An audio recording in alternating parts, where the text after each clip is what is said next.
quando acidenta de carro, eu faço as reconstrução facial. Então, quando eu estava no aprendizado, que eu ia fazer aquelas primeiras cirurgias, eu tinha uma responsabilidade muito grande, porque eu nunca tinha operado aquele caso. Era sempre a primeira vez. E existe uns 50 tipos de fratura e uns 50 técnicas cirúrgicas que envolvem anestesia geral. Você abre a face do cara e não tem direito a errar. Você não tem erro, não pode errar. E quando eu ia fazer essas cirurgias, à noite eu comecei a desenvolver uma técnica antes de eu dormir. Eu lia no livro, a cirurgia, naquela época não tinha internet, que eu formei em 96. Nós não tínhamos essa tecnologia, eu li o livro, a figurinha, passo a passo lá da parte anatômica, como é que operava, como é que parafusava, o professor tinha dado a aula, e era meu dia de operar, e eu, trancado, né, para operar. De noite eu começava a fazer a cirurgia no paciente que eu tinha visto, na cara dele. Eu deitava de noite antes de dormir, 1 hora antes. Eu fechava, eu abria, assim, imaginava a pele dele abrindo, eu descolando. Todo o passo que eu vi no livro, eu imaginava no paciente. E eu fazia isso, e depois eu dormia, sempre eu dormia fazendo essa cirurgia. E acho que eu operava aquele cara a noite inteira. Quando eu ia no outro dia cedo fazer as cirurgias de fato, eu não tinha dificuldade para operar, eu sempre me destacava na turma. E eu percebi que eu estava me antecipando. Quando dormia, mentalizando. Mentalizando, e meu cérebro estava trabalhando à noite, como uma PNL. Que já são técnicas que hoje... Programação neurolinguística. Isso, hoje... Então eu conseguia fazer a pré-cirurgia mentalmente. E visualizava e fazia, e eu não tinha dificuldade. E eu comecei a fazer isso sempre.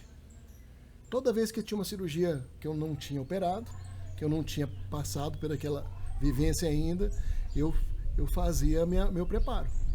Estudava, aula, perguntava ao professor, e à noite eu operava o cara. Na minha casa. 2, 3 vezes eu operava aquele cara. Só eu e ele no meu pensamento. E o que aconteceu? Eu comecei a ter um destaque como cirurgião na Universidade Federal de Uberlândia. O professor me elogiava. O professor chegou a falar que eu tinha priapismo cirúrgico.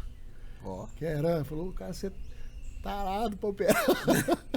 Então, aquilo me motivava, me envolvia. Então, quando você tem sucesso, aquela motivação do elogio, né, do ego. Então, o professor falava, e aí cada vez eu queria operar melhor.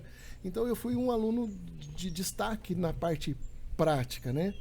E depois eu comecei a levar isso para minha vida pessoal. Quando eu queria esse prédio, eu comecei a imaginar o prédio, aí veio o banco, me deu o crédito, e aí o crédito, eu não tinha condição nenhuma, a mulher me ofereceu o crédito, e eu contratei o Alex não tinha condição de fazer a obra, fez a obra. Então, aí eu comecei a ver que isso também acontecia na parte material. Bispo JB fala muito isso, sabe? O que o Bispo JB fala?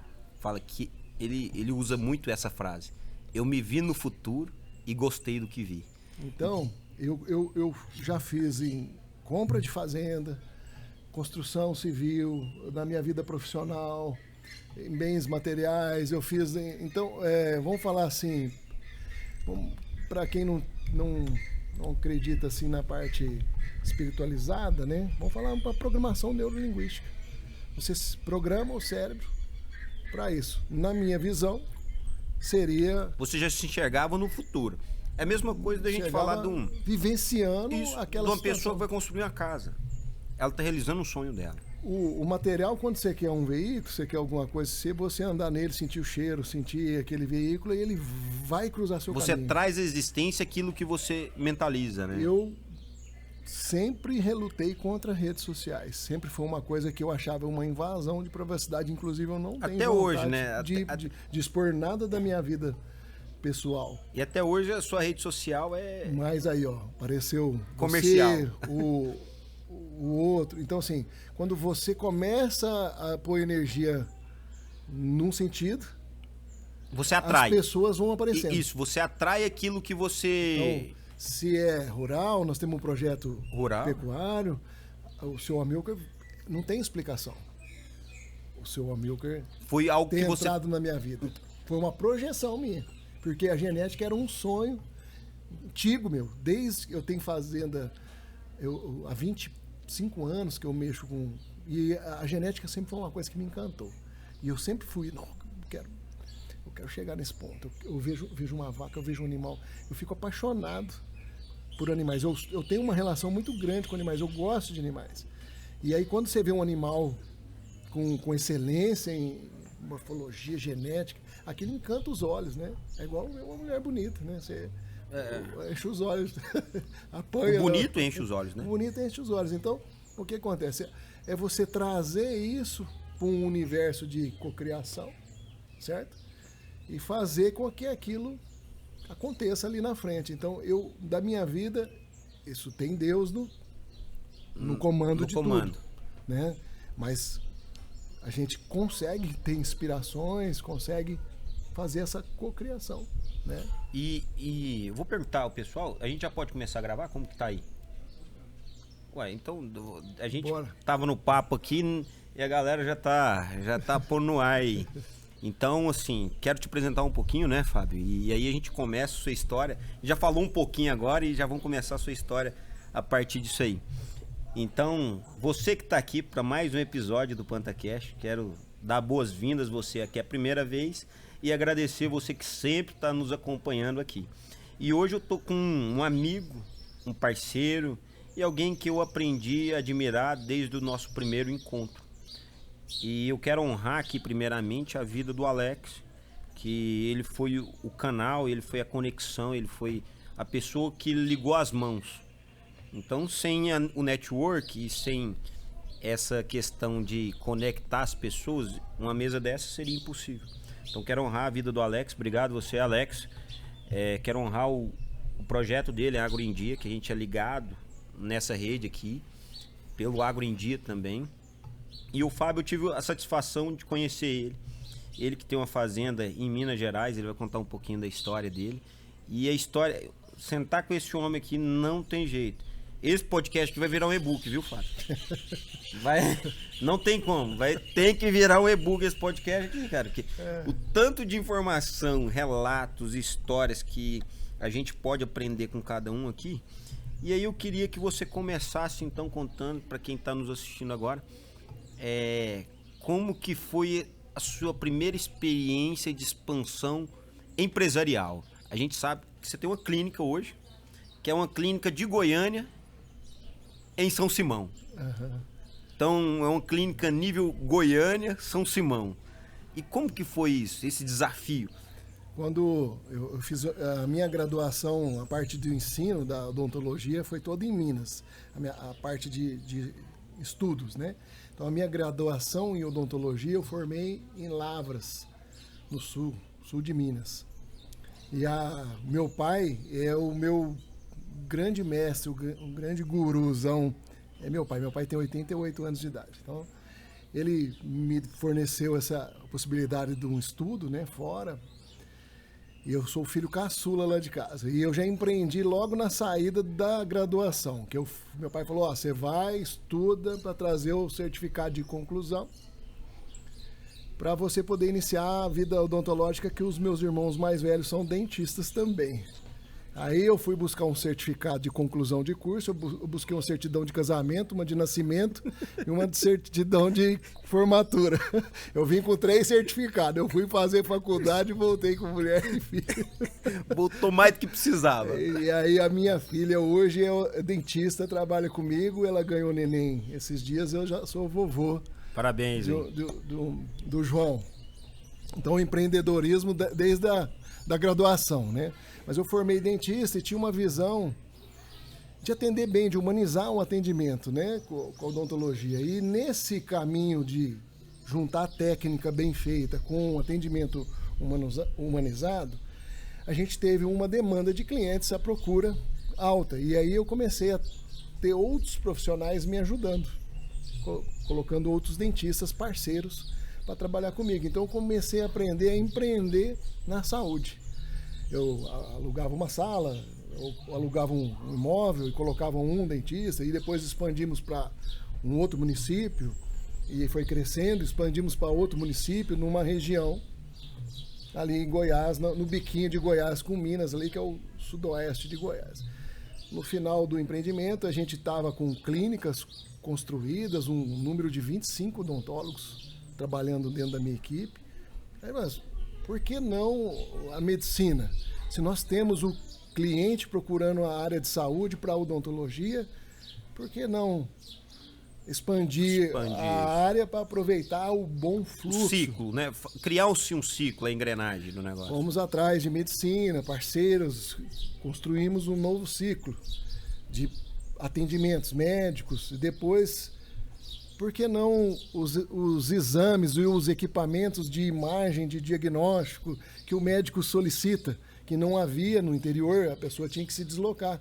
Então a dificuldade era grande, naquela época o médico solicitava uma tomografia, um exemplo, o paciente tinha que se deslocar para Goiânia ou para Uberlândia de São Simão, um é 200 e poucos quilômetros, a outra é 300 e poucos quilômetros. Então isso inviabilizava muitos exames para fazer bons diagnósticos para tratamento. E aí, com a parceria com os médicos, nós conseguimos comprar tomógrafo, mamógrafo e exames de imagem para melhorar a vida da população e eles terem acesso à saúde com mais qualidade, com mais rapidez no seu diagnóstico. Vou dar um exemplo. Uma cidade do interior, um paciente tem um princípio de um AVC no hospital público. O médico tem pouco prazo ali, de horas, para ele acertar o diagnóstico, tratar antes do cara ter uma sequela pro resto da vida. E um exame desse consegue salvar a vida da pessoa.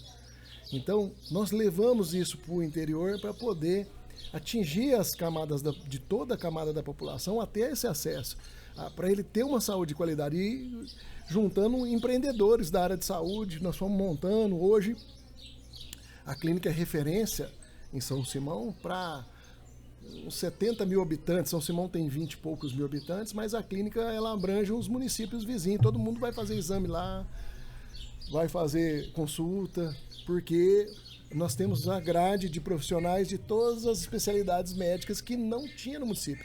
Nós levamos o primeiro oftalmologista para lá, levamos o primeiro aparelho tomógrafo, então a inovação sempre foi o carro-chefe, sempre trazendo algo que beneficiasse a população em termos de atendimento de saúde. E da saúde começou a ter receita, e a gente foi empreendendo, e aí aonde vem a pecuária, né? Que é essa outra área que a gente adora, que é a paixão, né? E aí na pecuária você foi crescendo nesse nível lá, e eu sei que você teve um desafio maior que hoje você conseguiu atingir, que foi o plano de saúde. Você tem um cartãozinho, uma cidade de 20 mil habitantes, e você tem quantos clientes? A gente não tem planos de saúde, né? É um cartão de benefício, um clube de vantagens. Clube de vantagens. Clube de vantagem. Hoje, nós temos empresas terceiras que fazem esse processo comercial de venda direta, né, ao público, e eles recebem o benefício sendo atendido por todos esses aparelhos, esses médicos com tabelas diferenciadas, descontos. É um fechamento de um ciclo, né? A empresa saúde não tinha um departamento comercial, surgiu uma nova empresa com essa necessidade de comercial para fazer essa adequação, essa busca dessa demanda com o público, para eles fidelizarem, né, o atendimento, tanto na área de saúde quanto comércio local.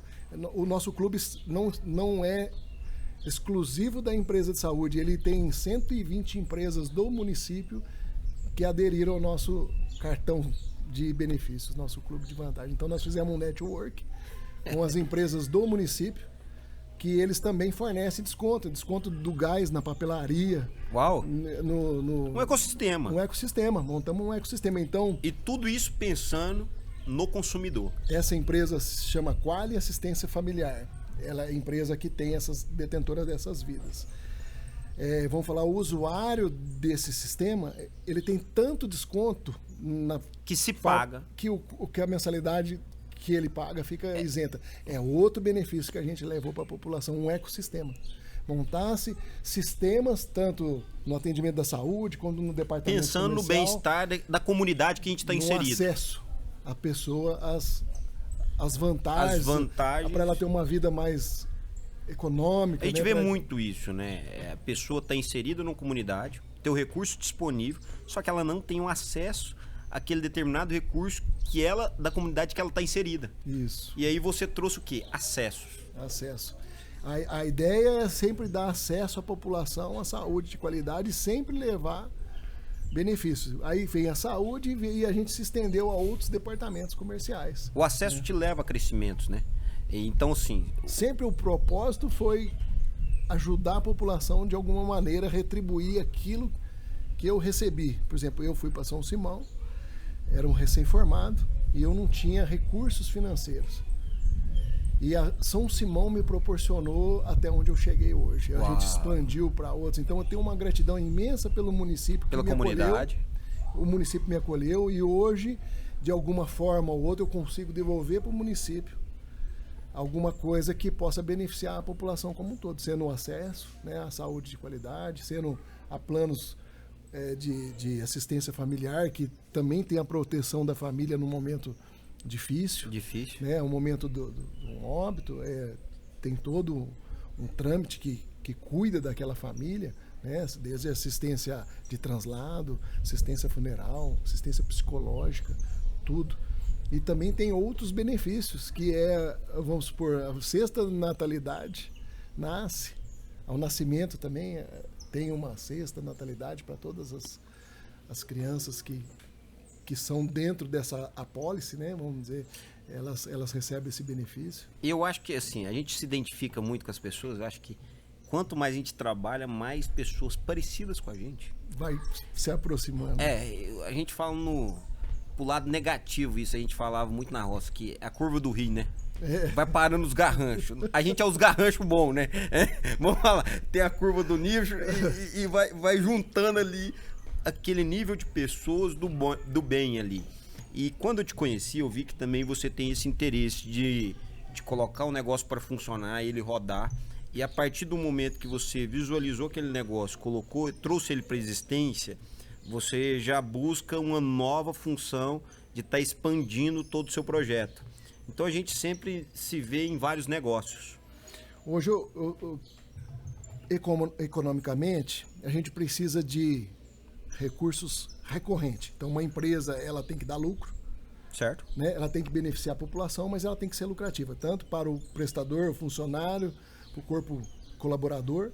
Então a empresa ela tem que rodar, ela tem que ser lucrativa.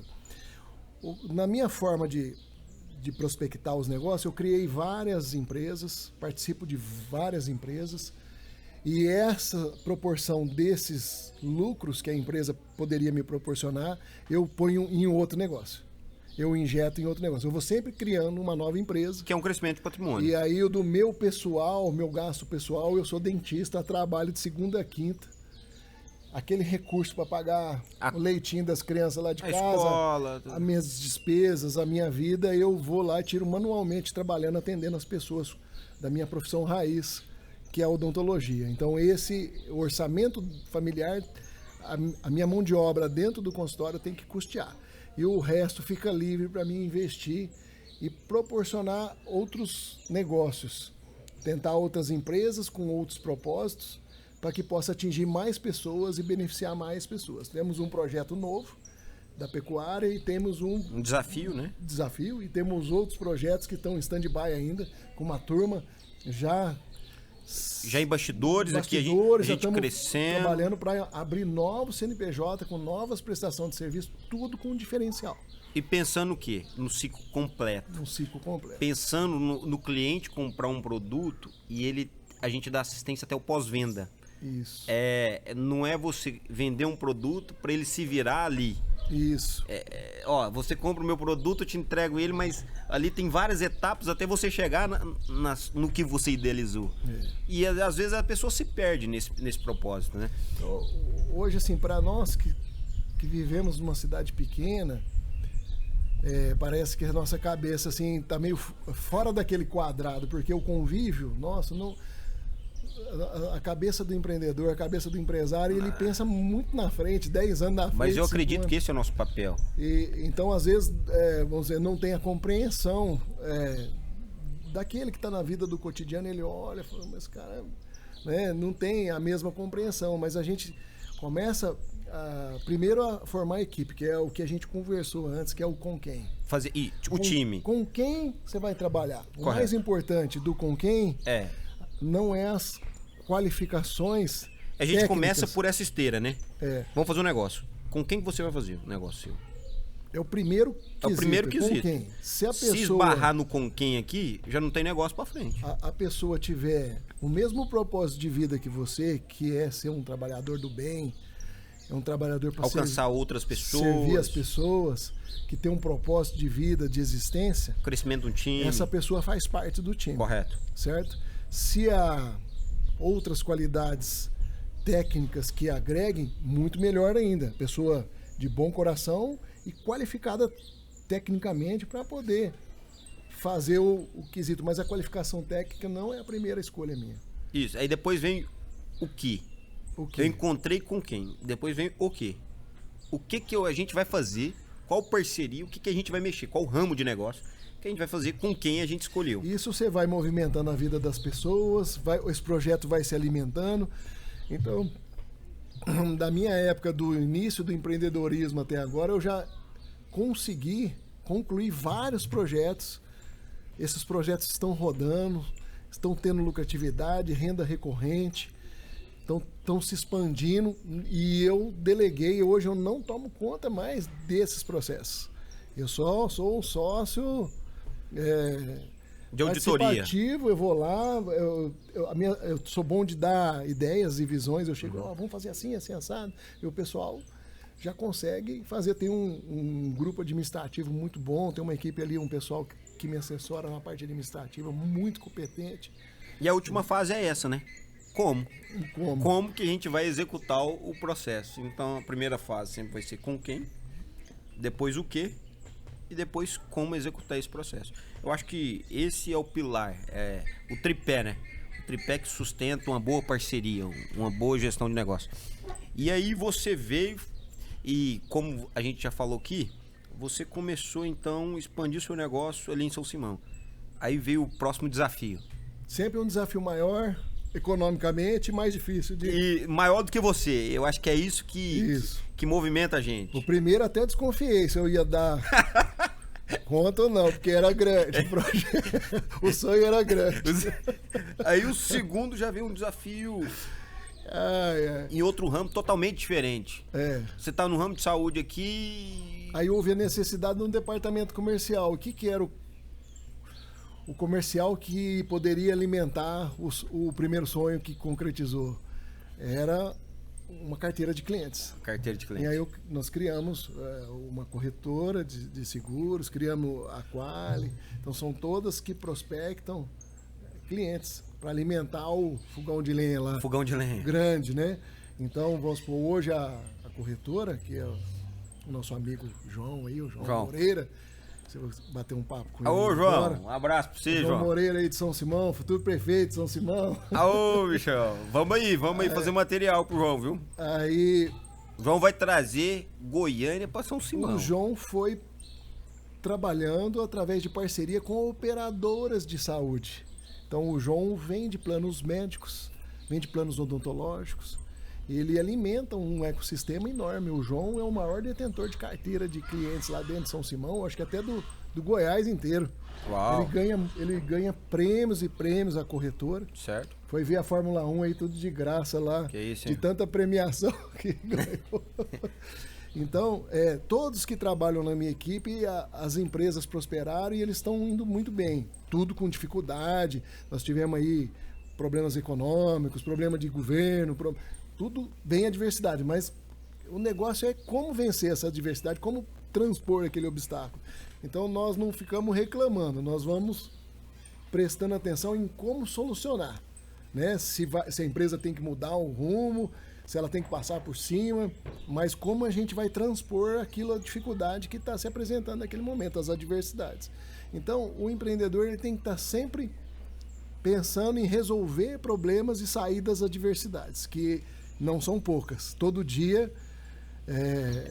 já a tarefa que a gente já tem em mente de resolver e aparece outras também. Todo dia. Que a gente não está previsto também de resolver, né? E quando você foi crescendo essa questão e buscando coisas novas, Surgiu uma oportunidade do Tocantins, né? Que foi então... 2002. A sua experiência, assim, com o agronegócio.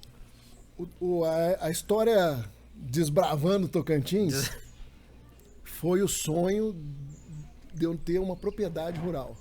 Isso era uma coisa, para o meu bolso, praticamente impossível de ter uma propriedade rural. Mas eu tinha um desejo muito grande, dentista, trabalhava, ainda não tinha essas clínicas, que a fazenda veio antes da clínica de São Simão, foi em 2002. E como que eu vou comprar uma terra se eu não tenho recurso financeiro? Então a gente foi olhando onde que era a terra que tinha uma viabilidade econômica de comprar. Na época, o Tocantins tinha terras nuas, brutas, que na época, se eu não me engano, era uma vaca por hectare. O valor da compra de uma terra bruta. E a terra aqui em Goiás, onde eu morava, era 500 vacas por hectare. Eu pensei, rapaz, tem que começar de algum jeito, de algum começo. Vamos comprar uma terrinha lá que, se eu vender meu carro, vender isso, vender aquilo, desfiz de boa parte do meu patrimônio para comprar uma terra nua no Tocantins. E nisso, a família toda, louco, você é doido, vai vender tudo que tem que comprar um mato lá. Nem cerca tinha. Bom, compramos, 10 anos de dedicação da minha vida, fazendo cerca, abrindo pastagem, construindo casa. Como foi essa interação? Você com o negócio já pré-formatado, seu Simão, e uma operação inicial, tudo... Imagina, do outro lado. Imagina o grau da loucura do cidadão aqui, de eu ser um cirurgião de fraturas de face, implantodontista na cidade com a mãozinha delicada, que eu tinha que tirar uma semana por mês para deitar de bar de máquina de esteira. Meia-noite, uma hora fazer turno de tratorista, com 2 turnos para poder render aqueles 10 dias que eu estava no Tocantins, que eu só tinha uma semana, 10 dias de umas férias, eu tinha muito pouco prazo disponível, porque eu tinha que trabalhar para pagar a conta. E aí eu tinha que fazer essa operação e tinha que tomar conta dessa operação, porque o dinheiro era curto demais, não podia dar nada errado. E aí foi fazendo, foi desbravando, montando durante 10 anos um processo bem lento. Mas eu consegui formar essa fazenda e ficou... E era você e seu pai também? Meu pai também junto comigo nesse empreendimento. Então ele tinha uma escritura, uma terra ao lado e eu tinha uma outra terra. Então, quando eu adquiri os equipamentos de maquinário, meu pai me ajudava empreitando o serviço na fazenda dele para me ajudar na sustentabilidade. Abria aquela terra e aí eu prestava serviço para o meu pai. Eu tinha um outro amigo também, que ele é de São Simão. Ele empreendeu, comprou uma outra fazenda e deu administração para mim de formar essa fazenda. Então, eu fazia para os vizinhos, né? Recebia por horas de máquina para poder dar sustentabilidade para mim fazer a minha, porque o meu recurso não dava. Mas durante 10 anos eu fiz isso. Prestei serviço de máquina para os vizinhos, fiz para o meu pai, fiz para um amigo, fiz para outros vizinhos lá da comunidade e consegui formar uma fazenda. E aí, por sorte, né? Deus, por propósito, né? Por propósito, teve um interessado na compra, um vizinho lá, e aí comprou tudo. Então, e foi muito trabalho ali do dia a dia do corpo, porque o recurso era pouco. E eu fui em banco algumas vezes, mas meu crédito era pouco na época, então assim, não conseguia... A escassez de investimento, não né? Conseguia ter exponencialidade, não conseguia trabalhar com aquilo, então teve que ir efeito formiguinha. Depois, quando você capitaliza um pouco e recebe esses recursos de uma venda, aí eu já fui empreender de outro nível.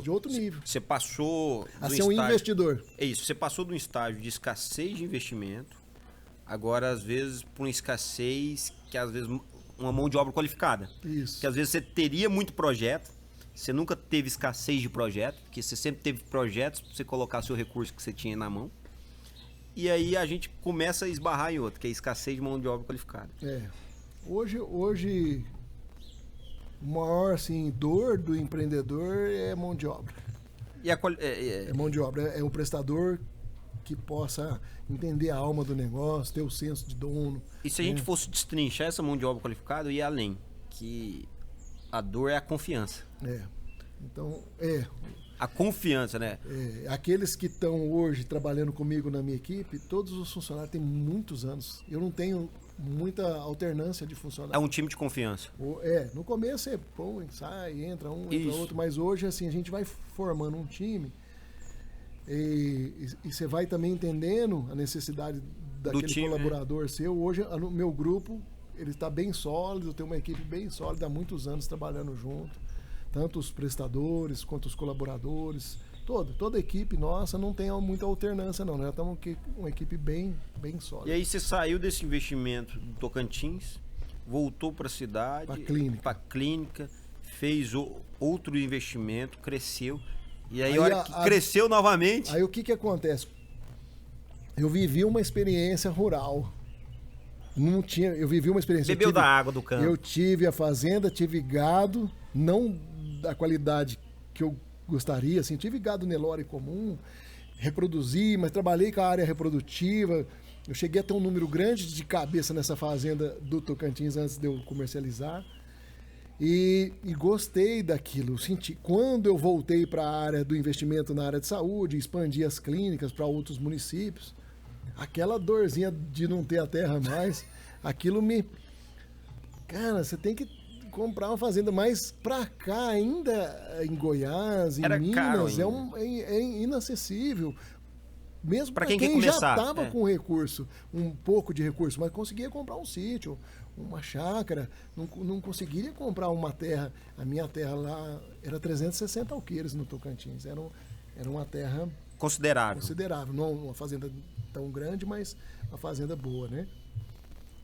Então, aquela vontade de possuir a terra novamente e tocar um projeto na pecuária nunca saiu da minha cabeça. Aí aonde que a gente foi? Em arrendamento. Começou a pegar o dinheirinho do lucro daquelas empresas e arrendar a terra dos outros e começar a criar o gado para mim ir lá todo dia ver o gado. Então nós começamos do zero de novo. Arrendou uma terra, fiquei 4 anos arrendado, foi crescendo o número de cabeças, crescendo, até chegar num ponto de proporcional financeiramente que eu consegui fazer uma conversão numa nova terra. E zeramos de novo o recurso. E aí... Imobilizou em patrimônio e aí o gado já ficou... Sempre. E minha filha um dia estava conversando comigo falando de aplicação em fundos de investimento. Eu falei, filha, eu não sei nem o que é isso. Nunca apliquei o dinheiro em fundo nenhum. Só sei zerar tudo que eu tenho, eu ponho em algum negócio e eu faço aquilo acontecer. E eu nunca fechei um CNPJ na minha vida. Qual? Nunca fechei. Meus CNPJs todos estão ativos, eu nunca fechei. Então eu falo para ela que atrás de um CNPJ de sucesso tem um cara que não desiste. Uau, é resiliência. O CPF que não desiste. A resiliência ali. Eu nunca fechei um CNPJ, nunca. Então todos os meus CNPJs estão abertos, todos os meus projetos eles foram para frente. Nada foi fácil. Quem vive o meu dia a dia, quem sabe o meu dia a dia, sabe o tanto que eu dedico para um projeto dar certo. Por exemplo, hoje o meu foco é o projeto da pecuária. É a genética, é o NeoBlue da Império. Eu estou com todas as minhas forças, todos esses CNPJs que me dão alguma coisa, eles estão todos concentrados para que esse projeto seja exponencial. E foi nessa etapa que a gente está agora, que nasceu embrionário a NeoBlue. A NeoBlue. Isso. Porque foi nessa fase que você arrendou a propriedade que eu conheci o seu Amilcar. Que o senhor conheceu o seu Amilcar. Seu Amilcar, um abraço, é um anjo da minha vida, sabe? Alô, professor, vamos mudar o mundo, hein? Então, me conta um pouquinho como que foi. Nesse caso, você não teve um network, uma pessoa ligando a outra. Foi um produto ligando. Esse foi a cocriação. Isso. Esse, o seu Amilcar, apareceu para mim. Ele é fruto de uma cocriação. O seu Amilcar tinha um projeto já em desenvolvimento há 19 anos. Uau. De trabalho científico de melhoramento genético da introgressão do gene da miostatina no gado Nelore. E ele com ótimos resultados, mas ele é científico, ele é um professor PhD em genética da Universidade Federal do Rio de Janeiro. A gente vai trazer ele aqui ainda também, a gente vai, quero ter essa honra de estar junto. Formidável. Um parceiro ele aí. Hoje tem uma consideração enorme por ele acreditar em mim, esse projeto de uma grandiosidade me dá essa responsabilidade de eu cuidar disso para ele. E o seu Amilcar, através desses arrendamentos que eu tinha, fazendo o meu melhoramento genético caseiro, tabajara, eu mesmo ia escolhendo os touros em boas centrais. Buscando aquilo que a gente falou no começo, encher os olhos com bonito. Isso, eu tinha umas vacas muito boas, comercial, e eu sempre comprava um sêmen do melhor touro que vinha hoje no mercado, dentro Fazia um melhoramento seu. Padrões, colocava e retia as fêmeas. Vendia os machos, retia as fêmeas. Então eu fui fazendo isso por alguns anos e o meu gado ficou até um gado bom, porque ele tinha 2, 3 gerações com inseminações de genéticas boas, né? Mas ainda era um gado, vamos falar, comercial. Um gado bom, olhando, né, assim, era um gado comercial, ele não tinha um a mais. E o seu Amilcar viu esse gado meu, desse trabalho, e achou, acho que eu era caprichoso com o trabalho, que eu estava desenvolvendo um trabalho, e propôs uma parceria para me conhecer o produto dele. E aí, a hora que eu coloquei o sêmen com a mutação do gene da miostatina, começou a sair uns bezerros dentro da minha propriedade que era, vamos falar assim, incomparável com o que eu já vinha trabalhando há 20 anos. Foi o X-Men da vez, né? Saiu os X-Men lá, e eles tudo tem o nome de X-Men, é o Thor, é o Wolverine. Vingadores, na verdade. Os Vingadores. Tem dos X-Men e dos Vingadores. Bom, o seu Amilcar trabalhou esses 19 anos, conseguiu uma excelência no resultado e eu experimentei. Quando eu vi o produto, que era a qualidade do bezerro, como a gente já tinha algum tempo que mexia com aquilo, eu falei, uai, isso tá diferente, isso aqui tá melhor. E aquele bezerro foi crescendo, e eu tinha Aberdeen naquela época, assim, 90% do gado era com a heterose com Angus, né, que era o Aberdeen, que eu tinha um comprador que tinha um contrato de ter exclusividade, ele me comprava todo esse produto, macho, fêmea. E na hora que nasceu, eu comecei a ver que o desempenho dele era maior. E era Nelore, vamos falar. Ele tem a rusticidade do Nelore. O Nelore e o desempenho de qualquer outra raça industrial. E eu falei, mas a conversão alimentar tá muito boa.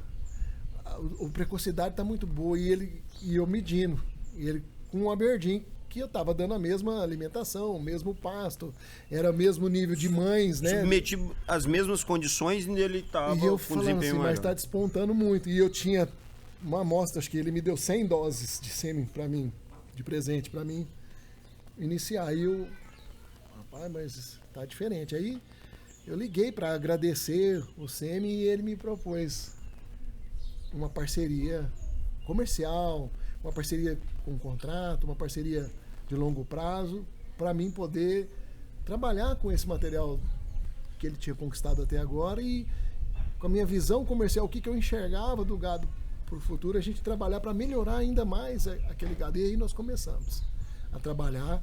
Tem 3 anos, assim, que eu, desde essa inseminação até agora que a gente está trabalhando com o gado e estamos tendo resultados fantásticos. E a gente, num tempo de mesa desse aqui, o fato da gente sentar com a pessoa, a gente consegue ler aquela pessoa através de uma mesa.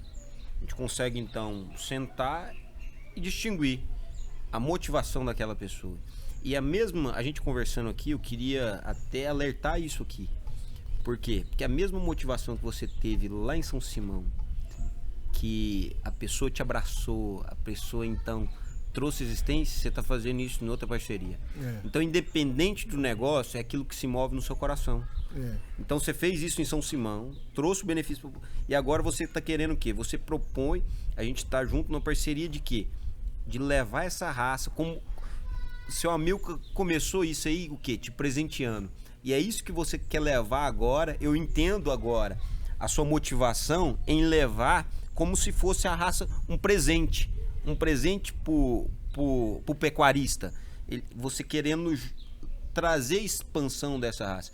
Existe o Nelore de dupla musculatura, só existe uma vertente, uma genealogia.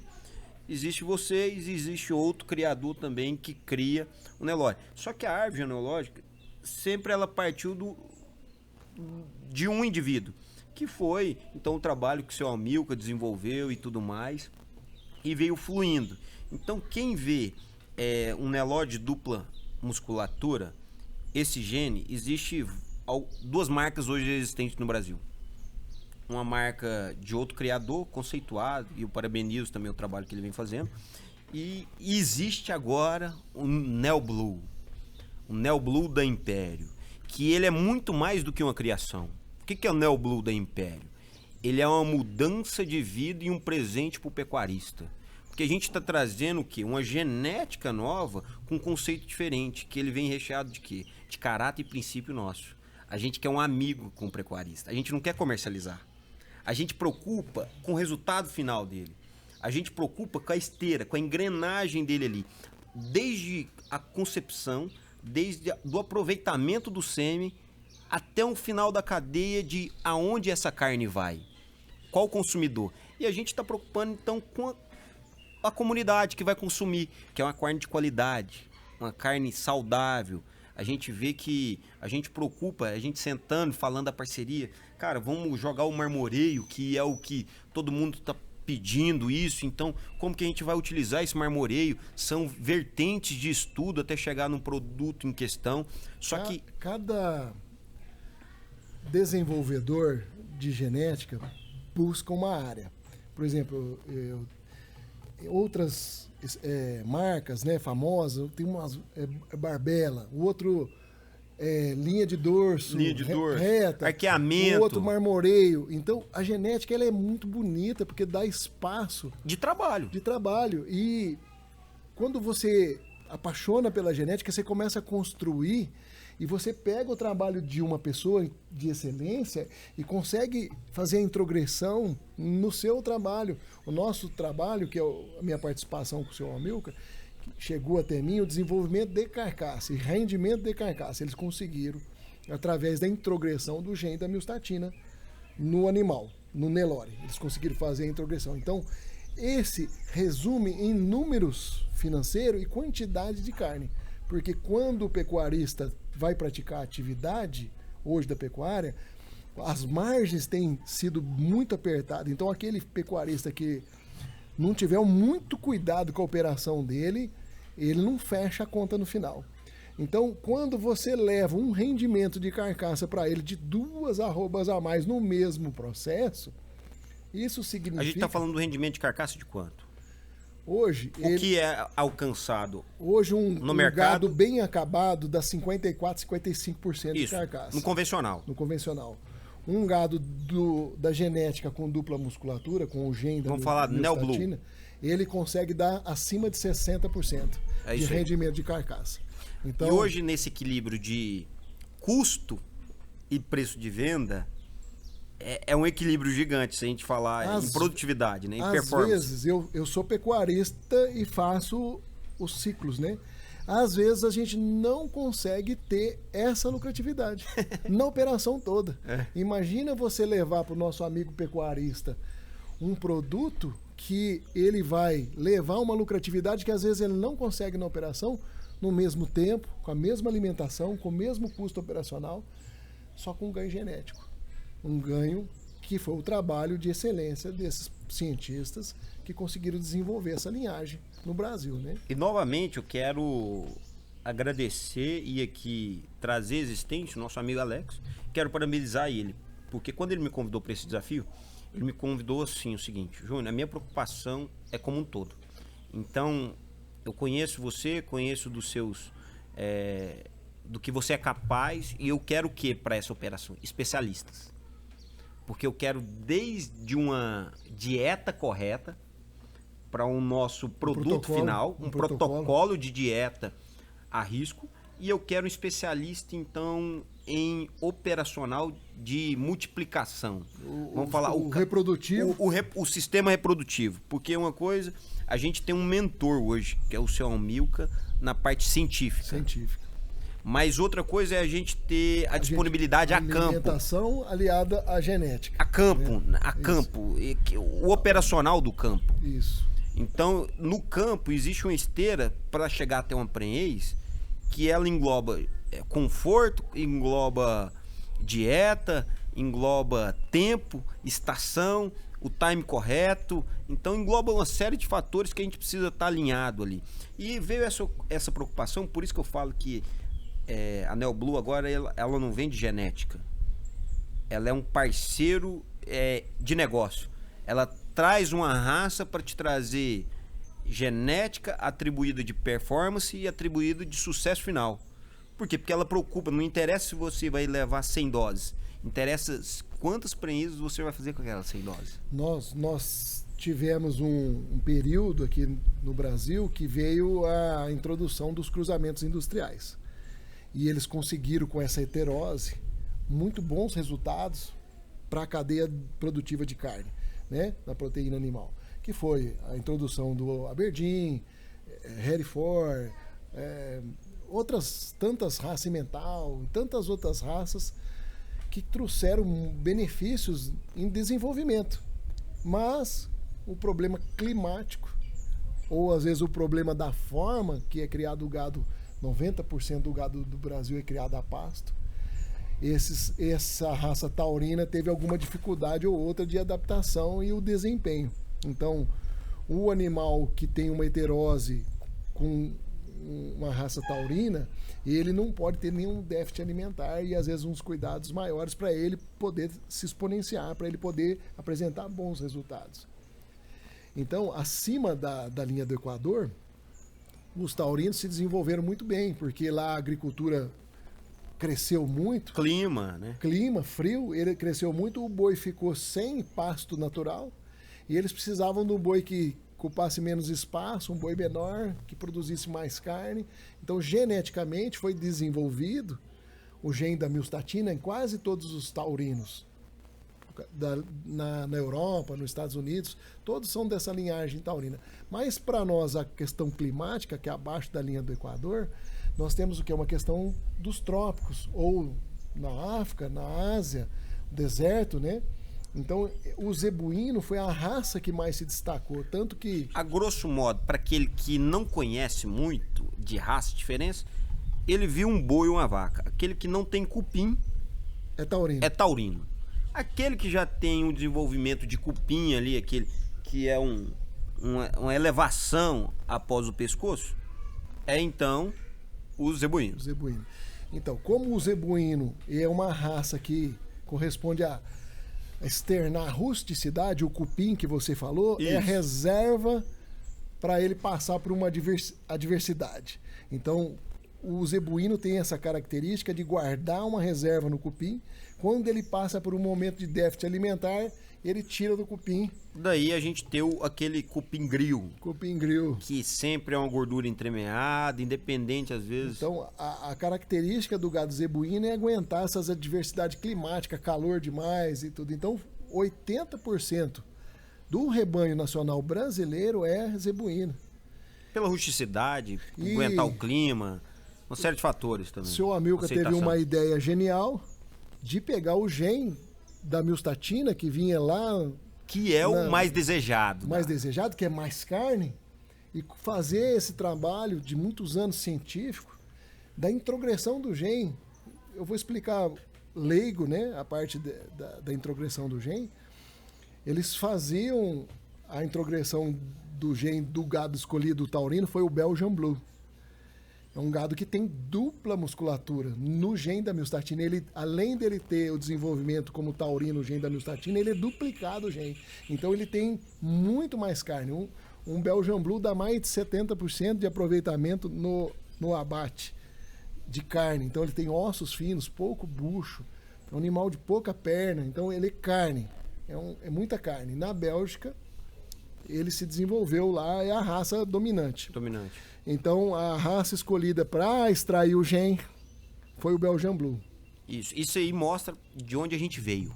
Isso. A gente está falando de onde a gente veio. Quando foi fazendo o primeiro cruzamento, nasceu o meio-sangue, que é o gado industrial que a gente tem do Aberdeen, que é isso. Mas ele teria os mesmos problemas de adaptação climática e outras... Às vezes sem cupim. Então, a ideia do seu Amilcar, genial, foi o quê? Fazer a introgressão do gen, resfriando, sempre voltando o Nelore. Então, quando ele foi construindo a raça, ele sempre pegava o melhor Nelore que tinha, ou um Nelore com as características boas que ele queria fazer a introgressão, ele fazia o reto cruzamento. Então, ele voltava sempre um Nelore. Aí, como que ele mantinha aquele gen daquele primeiro? Ele biopsiava os embriões e olhava, um cientista que tem essa capacidade, olhava o código genético lá e falava, esse carrega o gene da mistatina, pode pôr na vaca que ela vai reproduzir. Então, essa seleção, que se fosse a olho, demoraria mais de 30 anos para chegar no resultado, através dessas biópsias, selecionando só os genes que multiplicavam essa característica que ele queria selecionar, eles conseguiram um ganho, fizeram em 19 anos. Uau. Mesmo assim, foi muito trabalho. Então, ficou, vamos falar assim, para leigo, né? 99,99999% Nelore e 0,1% o gene da milstatina, que veio do Belgian Blue. Aí foi aumentando, foi gradativo, foi trazendo. Sempre voltando o Nelore. Então, é um trabalho magnífico deles, da equipe toda que trabalhou em cima disso, mas que o resultado trouxe um desenvolvimento, um rendimento de carcaça do taurino no zebuíno. E aí tem muito ainda para ser acrescentado, que é o marmoreio. Nós vimos um trabalho muito bonito de um geneticista aí trabalhando, que é o mármore do Golias. Uau. É o Golias, da linhagem do Golias, conseguiu fazer a gordura entremeada no Nelore também. Magnífico trabalho de seleção do gene do marmoreio, como outros genes que podem ser selecionados, né? E aí sempre vai dando características muito boas no animal. Acho que é aproveitar e até parabenizar, né? Aos desenvolvedores também. A todos esses desenvolvedores que têm Golias trazido resultados. Parabéns, porque o trabalho de vocês contribui muito com o consumidor final, com a pecuária brasileira, com o desenvolvimento. Hoje não tem semente, né? Isso. Os geneticistas de semente desenvolvem uma semente que... A genética então, da agricultura. O animal é a mesma coisa, o gado é a mesma coisa. Então, a gente se apaixona por isso, porque é um número de possibilidades de você construir um animal. Existe uma vaca famosa, a mais famosa do Brasil, chama Viatina 19. Se eu não me engano, ela foi vendida, 50% dela, por 22 milhões de reais. Porque conseguiram... Outro novo recorde aí também, de aspiração. Conseguiram desenvolver, dentro de todo esse trabalho de desenvolvimento, chegar a um animal com excelência. Né? No trabalho genético. Parabéns quem conseguiu chegar a esse tipo de nível, né, de desenvolvimento genético, né? E quando a gente vê isso, o que me encantou mais na raça é que ele é um Nelore, tem a rusticidade do Nelore, a gente tem um manejo do Nelore e o desempenho de carcaça e balança a gente nem não fala. E os tourinhos não tem problemas reprodutivos. Então a gente trouxe então a fertilidade ainda das vacas e dos touros, ainda com maior desempenho. E hoje, qual que era o conselho que você daria para o produtor, primeiramente, que tem dificuldade em rebanho? Como que ele começaria com o Neo Blue? Ele tem poucas vacas, e qual que é a recomendação que você daria para esse produtor que ele tem poucas vacas? Então, hoje nós temos fazendas tecnificadas, outras não, né? Para as fazendas que já têm um pouco de tecnologia, seria a introgressão do gene pela inseminação, pelo IATF. Ele conseguiria levar esse gene para as progênies através de uma inseminação. E para quem não tem essa tecnologia hoje, adquirir touros que transmitem o gene para sua progênie. E hoje a Neo Blue tem esses dois polos. Nós temos touros disponíveis, já que transmite o gene. Certo. E temos sêmen disponível também. Né, que são chamados de homozigotos. Homozigotos. Que são touros homozigotos, que eles conseguem transmitir as características deles aos filhos. Isso. Correto. E assim, aí, agora vamos para outro nível. Outro conselho que você daria, então, para a pessoa que quer... Eu tenho um rebanho agora, tenho uma quantidade de rebanho. E eu quero introduzir. Eu entro com o Neo Blue já com um percentual maior do que 50%, eu começo com um percentual menor que 50% do meu rebanho? Olha, o que aconteceu comigo? Que eu fui um cliente desse aí, né? Eu não adquiri o sêmen, eu agradeço ao meu que ele me forneceu o sêmen para mim ver o resultado. Ver o resultado. Se ele colocar metade, ou 10%, ou o que seja, na hora que nascer ele vai querer na próxima colocar o 100%. Então só vai perder tempo. Então vamos entrar de cabeça, separa um lote completo, né? Ele pode buscar colegas nossos que já trabalham há alguns anos e lá olhar o produto. Correto. A padronização dos bezerros. Nós temos a prova social. Temos os colegas que trabalham aí, os parceiros multiplicadores. Vai lá, a gente pode mostrar o gado, os bezerros e olha o resultado. Porque se ele quiser colocar 50% e comparar como eu coloquei no começo, eu coloquei o Aberdeen 50% e o Belgian Blue, o Neo Blue da Império 50%. E eu me surpreendi. Então, e hoje eu quero só trabalhar com o Neo Blue. E tem um fator aí que a gente sabe que é muito importante, né? Hoje todo vizinho nosso é lavorista. A agricultura expandiu muito. E os alberdinhos, os bichinhos passam a cerca, né, rapaz? Ô, bichinho. É igual a lagartixa. Passam a cerca, né? Vai ter essa dificuldade, né? Mas assim, enfim, o nosso, pelo menos, é musculoso, mas respeita o limite, né? Eu tenho uma experiência boa com docilidade, eu não posso assim afirmar, porque o meu rebanho, ele passa por IATF, ele passa por processos reprodutivos, então ele tem uma lida, um manejo constante, né? Mas são animais dóceis, são animais bons de trabalho, não são animais muito, vamos falar assim, espantados, né? Mas isso vai muito do manejo também da fazenda, então não posso falar que está atribuído à genética, né? Eu acho que muito é o manejo da fazenda. Mas são animais bons de trabalhar, são animais muito precoces. E a maior vantagem que eu vejo que você pode verticalizar a sua fazenda. Como? Por exemplo, nós temos o heterozigoto. O que é o heterozigoto? É o filho de uma vaca comum com o gene homozigoto, certo? O gene do touro. Que isso é a pecuária e a agricultura de hoje. É isso. A verticalização da nossa fazenda. Então a verticalização, como é que nós vamos usar? O produto Neo Blue da Império, o sêmen da dupla musculatura. Se você colocar ele numa vaca comercial, você tem um produto que vai fornecer essas duas arrobas a mais precocidade, mais rapidez para o mercado de carne frigorífico, para a indústria frigorífica. Certo. Mas nós podemos também produzir, através de transferência de embriões, touros homozigotos e entrar no mercado de touros ou fazer os próprios touros para a sua fazenda, para ser os seus reprodutores. E também nós podemos o quê? Se um touro homozigoto tiver características exemplares, ele pode ser um doador de sêmen. Isso, existem as provas sociais. Existe outro mercado. Isso, existe a comprovação. Para a galera entender um pouquinho, para um touro chegar na fase de comercialização de sêmen, que é o que foi feito há 19 anos, o que ele foi feito? Algumas provas de produção dele. A progênese dele. Isso, ele passa por etapas que a gente vê filhos, medição de filhos, depois mede os netos, como que ele passa, qual que é o desempenho. Então é separado o número de indivíduos que a gente é estudado. Não é simplesmente olhar um boi e falar, bonito, vou vender sêmen. Não funciona assim. Vamos ver a produção dele. Isso, vamos ver o que ele consegue imprimir. Então nós como pais, a gente é medido pelo quê? Pelos nossos filhos. Então da mesma coisa é o boi. Isso. A progênese dele que vai mostrar a capacidade do touro.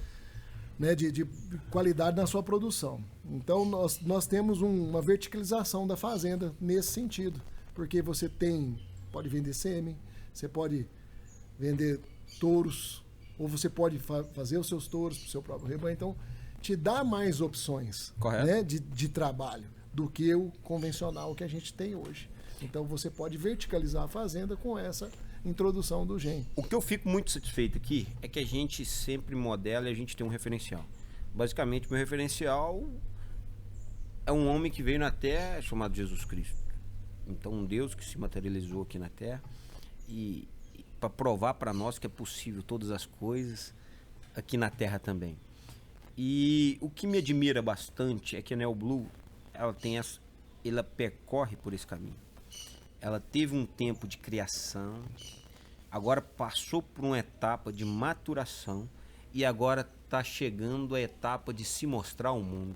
Isso. De apresentação do que ela trabalhou para acontecer, a maturidade. Então eu vou falar hoje que a NeoBlue, diferentemente de algumas empresas que nascem e já se aparecem e não conseguem então escalonar aquele produto, a NeoBlue está vindo como? Ela está vindo já para o mundo a partir de uma maturação. Uma maturidade. Muitos anos de pesquisa. Então tá vindo científico. Com a maturidade, chegando aqui, agora ela tá trazendo o quê? A existência, os resultados. Então, a partir muito de breve. Sério, né? O trabalho muito sério. A partir de breve, o que eu acredito? Que tudo isso tá vindo de forma profissional. Tá vindo existe um profissionalismo por trás disso tudo. E tá vindo mostrar isso ao mundo. Então quero te parabenizar, você como um criador da NeoBlue, quero parabenizar o senhor Amilcar. Nada disso seria possível se não tivesse então a mão dele, a expertise dele. A gente começou aqui na conversa, nos bastidores, falando das oportunidades que Deus nos dá. Eu vejo que você é muito feliz nisso, viu, Fábio? Muito feliz. Por quê? Porque Deus te deu algumas oportunidades que você foi muito sábio em aproveitar essas oportunidades. E a gente sabe que Deus não precisa de nós, Ele nos dá oportunidades. Nós somos instrumento dele. Então, se você não aceitar a oportunidade que está prevista, virá outra pessoa, melhor até mesmo que a gente, e vai executar o que a gente não executou. Por quê? Porque os projetos de Deus, eles não paralisam, são independentes de pessoas. Ele traz existência. Só que Ele nos dá a oportunidade de materializar o que está no coração dele. E você foi muito fiel a isso. Então acho que você vai ter seu galardão lá e ele vai lá, sou meu servo fiel. Por quê? Porque as oportunidades que ele te jogou, você falou assim, deixa comigo. Bateu a bola no peito e falou assim, manda pra cá que é no fundo da rede que eu vou mandar. Então eu vejo isso também em você, Fábio. Isso me inspira, aprendo muito com você. Gostaria de poder estar mais próximo até de você, do seu Amilcar. Por quê? Porque isso nos motiva em outras áreas. E o fato de você aproveitar essa oportunidade, a gente queria fazer um convite para o produtor também, para o pecuarista. Aproveite as oportunidades, porque da mesma água que a gente bebe, a gente flui também para as pessoas que estão ao nosso redor. Então é isso que eu vejo. Há crescimento para todos. Em nenhum momento eu te vi querendo crescer e não levar quem está contigo. Eu sempre te vi o quê? Vamos junto. Isso. Vamos junto. E a gente conheceu até o Starley, que quero até parabenizar ele. É recorde de audiência aí, de São Simão pro mundo, rapaz. Ali o homem tá... a gente vai lançar isso aqui. Eu quero deixar até um convite para você de São Simão, que o Panta vai estar em São Simão e o Starley vai estar aqui em Morrinhos também, conversando nessa mesa. Lá em São Simão a gente vai lançar a banana do Panta. Não. Banana Cash. O Banana Cash com o Panta Cash. Então, a brincadeirinha aí, mas vamos mostrar aí tudo demais aí. Estaremos em São Simão, juntos, propagando o seu canal, o canal do Panta. E aí, vamos trabalhar junto. Bora junto, viu, Starley? Bora junto. E aí, até, enfim, a gente... Carinhosamente, a gente ficou uma tarde junto. Parecia que a gente se conhecia há anos. Parecia que a gente se conhecia há anos. A gente trocou uma ideia ali e foi muito divertido. Obrigado pelo tempo que você proporcionou na sua casa. Espero poder te receber pelo menos a 10% do que você me recebeu na sua casa. Espero... Seja sempre muito bem-vindo. Te honrar também em todos os acessos que eu posso ter. E é isso, a gente elevar. Isso aqui é o começo de uma conversa. Isso, fico muito honrado de você ter a confiança de trazer sua família também para estar com a gente aqui, para poder sentar, a gente conhecer. Os filhos estão brincando. Isso alegra o coração. A gente precisa de pessoas nesse nível. Eu queria mandar um recado para o telespectador aqui do canal. O Panda me perguntou no WhatsApp por escrito se a gente poderia falar de como virar a chave e e sair da escassez. Escassez. Se quiser perguntar para gravar, eu vou responder. Isso. O objetivo nosso aqui nesse podcast sempre é buscar nas histórias como faturar na escassez. Eu falei já isso inúmeras vezes, quem me conhece de perto sabe. Chegou um momento de escassez, às vezes, de liquidez na minha vida, que eu não tinha dinheiro. Tinha patrimônio, mas não tinha dinheiro. E eu luto com essas lutas diárias, ainda venho lutando. Porque a vida do empresário é isso. De vez em quando sai um recurso, de vez em quando tem zerado. É aquilo que você falou, a gente zera. Aposta tudo. Aposta tudo, zero investimento. Então, de vez em quando você tem dinheiro, de vez em quando você tem zero liquidez. Então, isso começa um novo ciclo, novamente. E a gente sabe que tem pessoas ao nosso redor que acreditam nos projetos, veste a camisa. Eu tenho uma equipe aqui que isso tem sido um aprendizado muito grande e eu quero honrar as pessoas que estão aqui, que eu vejo que acreditam no projeto. Eu tive uma pessoa que está comigo desde o começo. O nome dele é Serginho, está aqui na nossa produção junto também. E na medida que eu fui sofrendo alguns desgastes e às vezes com demora de equipamento, eu falei, cara, eu preciso disso. E ele falou assim, vou te indicar um cara. Ele me indicou que não deu certo às vezes a parceria. Não pela capacidade da pessoa, mas sim por circunstâncias. E às vezes não deu certo e ele falou assim, ó, não para por aí. Eu abracei, foi o desafio. Eu vou junto com você. Independente de eu dar conta ou não agora, nós vamos junto. E esse cara, por ter convicção que ele está comigo, hoje ele é um sócio meu. Em uma operação à parte. Então a gente tem a confiança, uma operação, é porque eu vejo que a responsabilidade com o sucesso do próximo. Ele abriu mão, às vezes, do que ele estava fazendo com a responsabilidade do sucesso do próximo. Mas o sucesso do próximo não é o sucesso do próximo, é o sucesso do time. É o nosso sucesso. Não existe sucesso do próximo se não tiver o sucesso do time. É isso aí. Tamo junto. E isso eu encontrei. Juntos somos mais fortes. Isso. Vamos mais longe, né? Sozinho eu vou mais rápido, mas juntos iremos mais longe. E é isso que eu vejo no time da Neo Blue. Parabéns, viu, Fábio? Que eu acho que você traz a sua essência para o seu negócio. E eu acho que é isso que empresários precisam, trazer a essência deles para os negócios. E você que é, às vezes, colaborador de uma empresa, procure ver isso. Se o empresário está transmitindo a essência dele para o negócio. E se ele tiver uma essência ruim, sai desse negócio, cara. Busca um negócio bom que você vai ter crescimento. Hoje na internet nós temos vários empreendedores ensinando todo dia como fazer acontecer as coisas com lei de atração, certo, ou autoridade, desenvolvimento pessoal, reciprocidade, ou até, vamos falar, persuasão. Mas eu acho que a grande virada de chave que eu falei para você ali como faturar na escassez, o que te motivou? Nos bastidores, a minha grande virada de chave com 50 anos da minha vida foi entender que a reforma íntima é a coisa mais importante. É Deus no coração, Jesus, nosso mestre, como guia da nossa vida. Então, quando você muda o mindset, as coisas vão acontecendo na sua vida, porque nós não temos o comando das empresas, eu não tenho um comando de tudo isso. Isso pode prosperar, como pode andar para trás. Nós não temos o comando da situação. Então, o que eu entendi? Que dentro de tudo tem que ter um propósito maior. A gente tem que levar algo de bem para o próximo. A gente tem que fazer algo para a nossa comunidade, algo para a nossa família. Amar o próximo, o mais próximo, ou toda a população, a humanidade, a comunidade, o planeta que você vive. Então, a grande virada de chave para o sucesso é o desenvolvimento pessoal. É o que? O desenvolvimento do despertar de uma consciência crística, uma consciência do bem e do amor. Isso, e a gente sabe que aquele que a gente busca conselheiros, e quem está apto a dar conselho é aquele que viveu a experiência e venceu, aquele que tem autoridade naquele determinado assunto. Então, você é um conselheiro em várias áreas. Por quê? Porque você ganhou essa autoridade. Você pode aconselhar porque você passou por aquilo e venceu. Você chegou aonde eu quero chegar. Então, você está apto a dar conselho para mim. E eu queria um conselho seu. Você não poderia deixar... Você já me deu alguns conselhos aqui nas conversas, indiretamente nos meus negócios. Então te mostrei uma operação e você veio me dando conselho. Júnior, faz isso. Júnior, você tem uma Coca-Cola aqui. Busca isso. Isso são conselhos de quem já venceu. E agora eu gostaria de valorizar isso e honrar isso através de sua vida.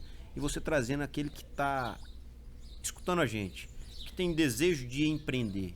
Um conselho do Fábio. Olha, primeiro são acreditar no nosso Pai maior, conversar com ele todo dia, né? Pedir para ele dar inspiração, para ele pôr as pessoas boas no seu caminho e as virtudes maiores, que é a honestidade, né? Você poder fazer com propósito, fazer o bem a outras pessoas. Porque não tem sentido só ganhar dinheiro para guardar num cofre. O dinheiro tem que ter um propósito, ele tem que movimentar a economia, tem que melhorar a vida das pessoas. Vou dar um outro exemplo num sentido. Nós tínhamos uma rainha que faleceu esses dias para trás, que a riqueza veio de um país que passa dificuldade, que 10% da riqueza que estava nos galpões de ouro tiraria a fome daquele outro país.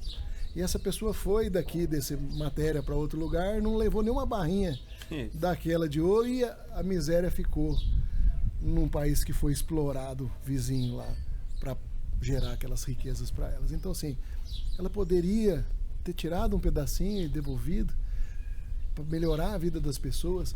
Um dia eu vi uma fala de um papa, não lembro qual que é o papa, mas ele falando de política.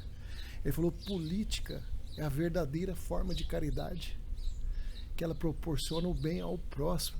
Mas hoje nós vivenciamos uma outra forma de política, do eu. Então, a partir do momento que as pessoas entenderem que não é mais o eu, somos nós vivemos numa comunidade, o mundo vai melhorar. É isso aí. É isso aí. Eu quero agradecer você que nos acompanhou até agora. Eu quero agradecer sua atenção. E eu quero convidar você na próxima semana, quinta-feira, às 17 horas, tem mais um episódio do PandaCast. E fico muito feliz. Convide outras pessoas. Espero que a gente possa estar chegando no nosso objetivo em Sinal, que é agregar com informações, agregar com histórias que te motivem a faturar na escassez. Então esse é o nosso objetivo. E em breve estaremos também trazendo uma comunidade de conselheiros. A gente está trabalhando nesse propósito, assim como o Fábio também está trabalhando no propósito da gente estar expandindo. Você conte comigo, Fábio, no que eu puder auxiliar, estar junto e a gente crescer essa rede do NeoBlue. Vai existir uma rede de parceiros, criadores, pecuaristas NeoBlue. Isso aí. NeoBlue não se finaliza em uma fazenda, vai se concretizar em vários pecuaristas. Então é isso aí. Você que tem interesse, pode chamar o Fábio aí pra gente estar junto aí nessa rotina. Obrigado, viu, Fábio? Gratidão. Satisfação. Os pecuaristas do Brasil, aguardem muita novidade para vocês. Bora aí, bora junto.